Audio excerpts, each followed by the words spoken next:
Selamat datang di Netbar Studio. Dalam video kali ini saya akan berbagi pengalaman tentang dunia hotspot ataupun dunia RT RWNet. Di sini saya akan jelaskan menu hotspot yang ada di Mikrotik. Karena menu ini sering dilihat oleh para pengusaha untuk memonitoring atau memantau user yang aktif ataupun yang tidak aktif, ataupun untuk melihat semua kode voucher, entah itu voucher mingguan ataupun voucher bulanan. Jadi saya akan coba jelaskan semua submenu yang ada di hotspot Mikrotik. Oke, untuk lebih jelasnya kita langsung lihat di monitor. Ini adalah tampilan menu hotspot yang ada di Winbox. Untuk mencarinya di sini, klik IP lalu hotspot. Di dalam menu hotspot itu ada submenu, yaitu server, server profile, user profile, sampai ke cookie. Jadi kita harus tahu fungsi dari submenu. Pertama, di server ini adalah menu untuk membuat server.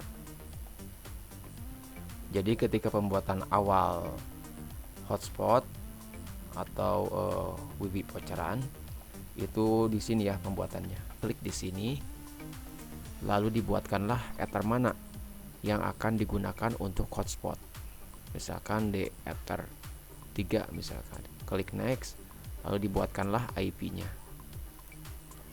Jadi menu di server ini untuk pembuatan IP untuk hotspot. Lalu di submenu yang kedua di server profile, kalau kita buka di sini, nah di sini ada juga sub menu lagi. Ada general, login, dan radius. Untuk general itu nama dari server profile-nya apa, lalu hotspot address-nya berapa, lalu DNS name-nya itu apa. Dan di sini juga untuk menampilkan atau mengubah login page itu di sini. Jadi tampilan login page itu bisa berubah. Kita bisa memilih ketika kita mempunyai banyak login page, yaitu tampilan login page, kita bisa memilih login page mana yang kita inginkan. Misalkan sekarang lagi suasana lebaran, kita bisa membuat atau memilih login page suasana lebaran, misalkan seperti itu. Lalu di sebelahnya itu ada login. Nah, login ini berfungsi untuk ketika kita menggunakan WiFi, maka kita harus memasukkan kode voucher. Nah, disinilah fungsi dari tampilan login page. Kalau Mac itu tidak perlu memasukkan kode voucher. Kita hanya mendaftarkan MAC address-nya handphone tersebut, lalu kita daftarkan di user di sini. Nanti kita bahas ya.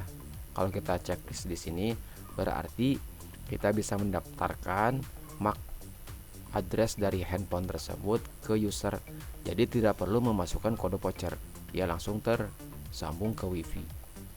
Tapi di sini saya tidak gunakan.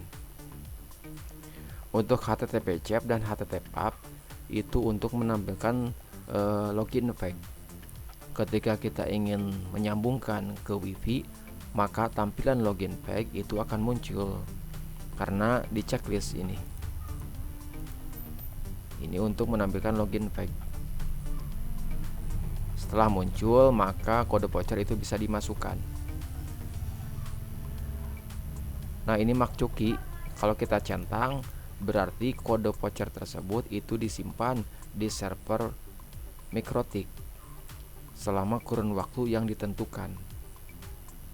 Di sini kita akan menentukan MAC cookie-nya di sini di user profile. Jadi ketika kita mencentang ini, berarti ketika kita pertama kali memasukkan kode voucher itu dimasukkan kodenya. Nah, ketika kita di luar jaringan WiFi lalu ingin kembali lagi tersambung ke WiFi, itu tidak perlu memasukkan kode lagi, karena kode dan MAC address-nya itu sudah disimpan di server Mikrotik. Jadi ini sangat penting sekali MAC cookie ini. Lalu di sini ada juga cookie. Coki juga sama, yaitu untuk menyimpan kode voucher. Namun Coki di sini penyimpanannya adalah di browser handphone misalkan ya. Jadi saya tidak gunakan. Untuk HTTPS juga untuk keamanan saya tidak gunakan. Untuk trial itu saya gunakan. Fungsi trial itu ketika kita ingin tersambung ke WiFi, maka di situ ada menu trial. Misalkan uji coba selama 2 menit, tes selama 5 menit. Nah, di sini pengaturannya. Saya berikan selama 2 menit untuk tes koneksi ya. Apakah benar WiFi ini bisa tersambung ke internet? Saya kasih 2 menit saja. Habis 2 menit itu tidak bisa menggunakan fitur trial lagi. Kita harus menunggu selama 1 hari. Baru menu trial ini akan muncul di login page. Jadi yang saya gunakan adalah HTTP chat, HTTP web, MacCoki, dan trial. Ini yang penting. Radius itu tidak digunakan. Nah, itu. Jadi ketika sudah terbuat hotspot server profile, kita bisa memilih di sini di server. Ketika kita buka, nah di sini ada profile di sini. Di sini. Yang tadi kita buat di sini. Itu fungsi untuk server profile. Lalu untuk submenu yang selanjutnya yaitu di user. Ini adalah kumpulan dari kode voucher, entah itu bulanan ataupun voucheran per jam ataupun harian, mingguan, bulanan, itu semua terkumpul di sini. Di sini ada 838 kode voucher. Semua di sini. Di sini juga untuk pembuatan kode voucher. Kita klik di sini, tanda plus ini, lalu kita bisa membuat servernya all ya, agar semua tersambung. Karena ini login packnya menggunakan satu forum atau satu masukan kata ya, satu masukan kata. Jadi harus disamakan. Misalkan kodenya itu 234. Di sini juga harus 234. Karena login pack yang saya gunakan itu satu ketikan ya. Lalu untuk profilnya kita bisa memilih. Misalkan dibuatnya untuk 2000 harganya ya, 3 jam misalkan di sini. Langsung diklik OK. Maka kode 234 itu sudah bisa digunakan selama 3 jam. Ini di profile. Nah, untuk profile di sini ini muncul dikarenakan di sini sudah dibuat. Nah, sini. Ini pembuatan user profile yang kita gunakan untuk di user yang tadi. Untuk pembuatannya kita bisa klik plus. Lalu di sini kasih nama, misalkan 500.000 ya. Selama 1 tahun misalkan. Lalu ininya kita bisa keep alert time outnya, kita bisa ganti sesuai waktu. Dan perlu diingat juga admark cokinya itu harus sesuai dengan waktu. Misalkan 1 tahun ya, 1 tahun 360D. Contoh yang saya sudah buatkan ya. Misalkan user profile yang 6 jam kita buka. Nah, di sini namanya 3000 per 6 jam. Idle timeout itu 6 jam. Cap alert timeout 6 jam. Maksudnya gimana? Nah, idle timeout dan cap alert timeout itu saya terapkan 6 jam sesuai dengan tipe dari vouchernya agar device itu terus tersambung atau dia akan terus berada di aktif di sini. akan terus berada di aktif. Karena tadi dibuatkan 6 sesuai dengan waktu. Jadi akan terus aktif. Itu akan meminimalisir masalah harus memasukkan kode voucher terus. Itu sering terjadi pada pengusaha RT RW-net. Kenapa harus memasukkan kode voucher terus? Padahal itu kita harus paksa ya agar devisnya itu terus berada di aktif. Maka idle timeout dan juga cap alert timeout itu di 6 jam sesuai waktu. Misalkan yang 1 hari, klik aja 1D ya di situ. Lalu status auto refresh itu 1 menit untuk merefresh ya ketika melihat di status di login page. Syarat user ketika kita 1, maka kode voucher itu untuk 1 devis. Kalau kita klik misalkan 5, maka kode itu untuk 5 devis. Untuk keamanan, klik 1 saja. Lalu di sini untuk kecepatannya itu berbeda-beda ya. Di sini RX itu artinya upload, TX itu download. Jadi 1 Mbps untuk upload dan 1 Mbps untuk download. Lalu add MacCuki itu sesuaikan. Karena di sini vouchernya 6 jam, maka add MacCuki-nya juga itu 6 jam. Nanti kalau sudah mencapai 6 jam, maka akan dihapus kodenya di MacCuki. Jadi ini penting sekali untuk meminimalisir kesalahan harus memasukkan kode voucher terus. Seperti itu. Nah, ini menu di QUI ini ketika kita dibuatkan menu yang ada di QWES di sini. Mungkin untuk lebih jelasnya ada di video selanjutnya.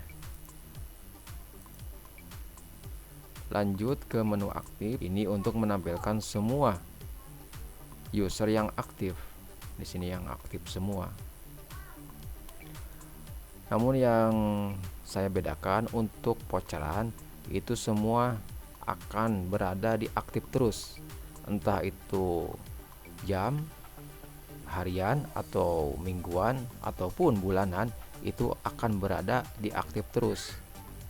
Karena saya sudah men-settingnya, misalkan yang 1 bulan yaitu 30D, idle timeout dan juga cap alert timeout itu 30D.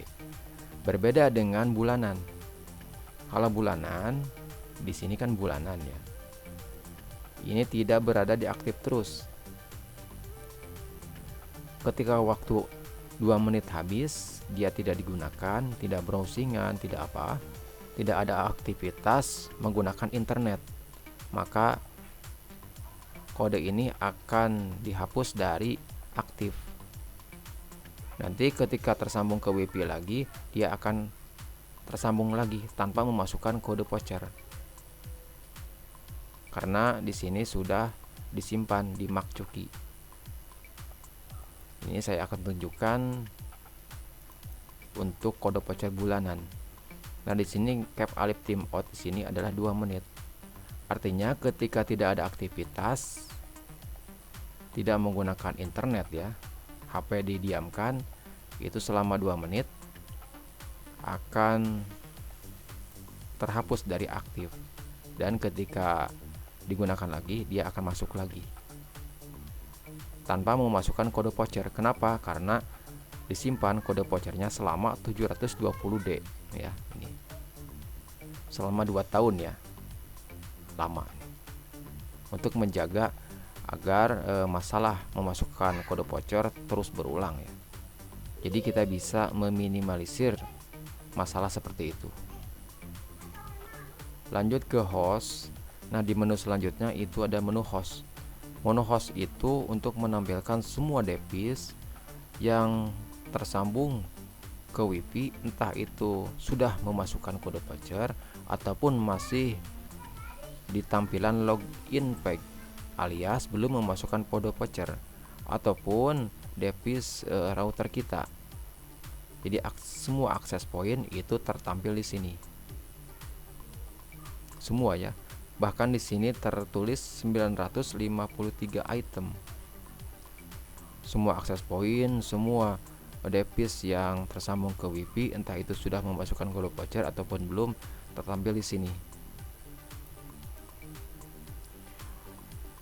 Lalu di sebelahnya itu ada IP binding. IP binding ini berfungsi untuk membinding sebuah device, yaitu untuk membypass. Misalkan saya ambil contoh yang ini. Nah, di sini saya bypass. Jadi IP ini saya bypass. Kenapa? Karena IP ini untuk router atau access point. Kalau misalkan MAC addressnya saya bypass, misalkan sebuah handphone, MAC addressnya saya masukkan dan addressnya saya masukkan juga, lalu saya pilih bypass, maka dia akan tersambung ke internet tanpa batasan kecepatan, dia akan lost.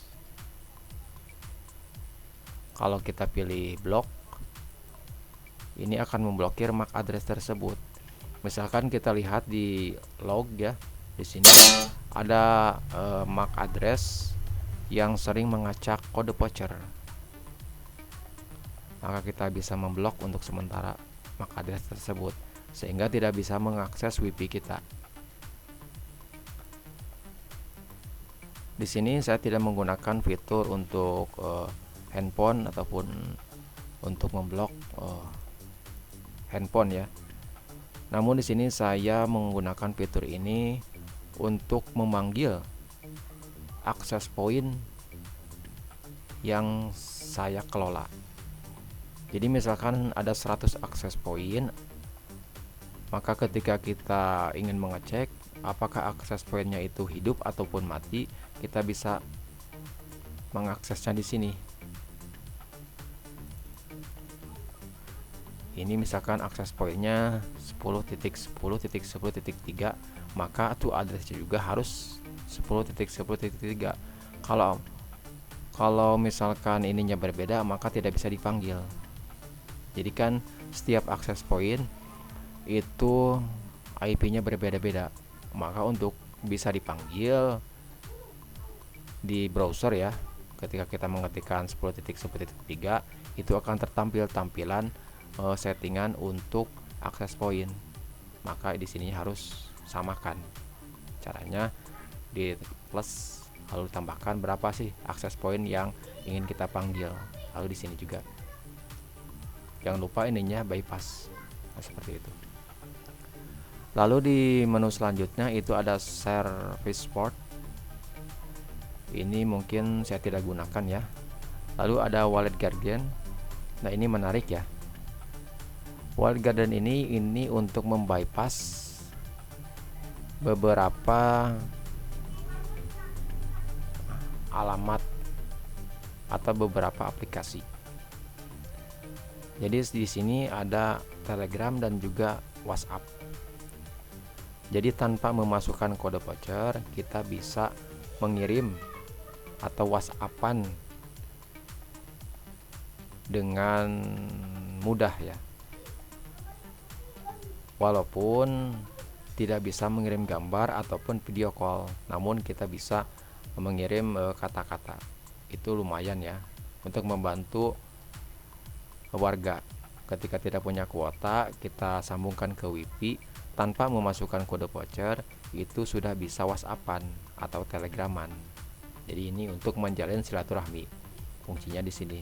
Kita tinggal memasukkan di tanda plus ini, lalu kita masukkan DST hostnya apa, contohnya seperti ini. Nah, ini whatsapp.net, berarti whatsapp.net ini bisa diakses tanpa memasukkan kode voucher. Lalu di sini ada wallet IP list, ini juga sama ya, untuk membypass sebuah link ataupun aplikasi. Di sini Cuki. Nah, Cuki di sini yang sudah dijelaskan tadi di server profile ataupun di user profile, yaitu untuk menyimpan kode voucher selama kurun waktu yang ditentukan. Jadi misalkan kode voucher ini sudah disimpan ke MAC address di sini selama kurun waktu yang ditentukan di sini. Fungsinya ketika kita tersambung ke WiFi dan juga kita misalkan pergi ke pasar, itu kan di luar jaringan WiFi. Maka ketika mau masuk lagi ke jaringan WiFi tidak perlu memasukkan kode voucher. Ini fungsi cuki. Nah, itulah sedikit penjelasan tentang menu hotspot yang ada di Winbox. Mungkin kedepannya saya akan jelaskan atau berbagi pengalaman semua rahasia di balik pengusaha hotspot ataupun pengusaha RT RW-Net. Entah itu rahasia script ataupun bot Telegram. Jadi pantang terus channel Netbar Studio. Mudah-mudahan bisa bermanfaat. Sekian dan terima kasih.